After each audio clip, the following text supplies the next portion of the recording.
Welcome back to this video. In this video, I will show you on how to block any website on your phone. So let's see. But before we dive into the tutorial, if you find this tutorial useful and you are following me to this channel, remember click on that subscribe, turn on the notification bell for more useful tutorial like this. So with that being said, let's get started. The very first thing you want to do is head over to your Chrome browser. Here, open up my Chrome browser. Then having opened up your Chrome browser, next thing you need to do is to click on this plus sign right here to create a new tab. The next thing you need to do is to come to the type or search URL right here. Then what you need to do is to type in next DNS and hit enter. It's going to take you right here. Next thing you need to do is to click on the first resource right here.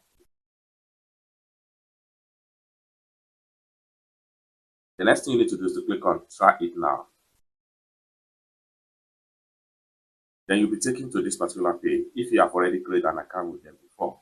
But if you have not created an account with them before, you will be asked to sign up with your username and password.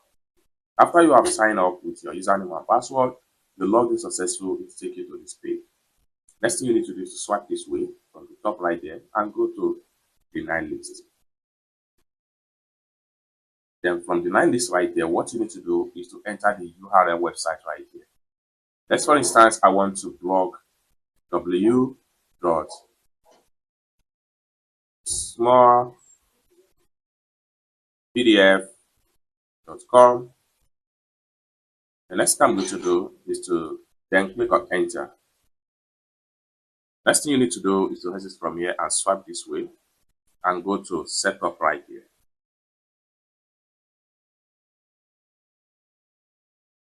Then under the setup right here, make sure you copy this particular link right here. So for you to do that, click on put down, select all and hit on copy.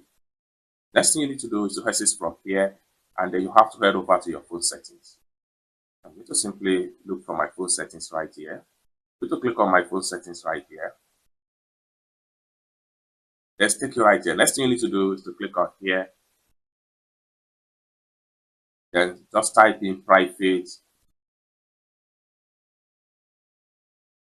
DNS. Then it's going to take you right here. Next thing you need to do is to click on private DNS. Then scroll down right here and make sure you click on private DNS again. Then take you right here. Then right here, what you need to do is to simply click on private DNS provider hostname. Enter hostname of DNS provider. Click on put down and paste the link right here. Next thing you need to do is to click on save. Then we can exit from here now and head over to our browser.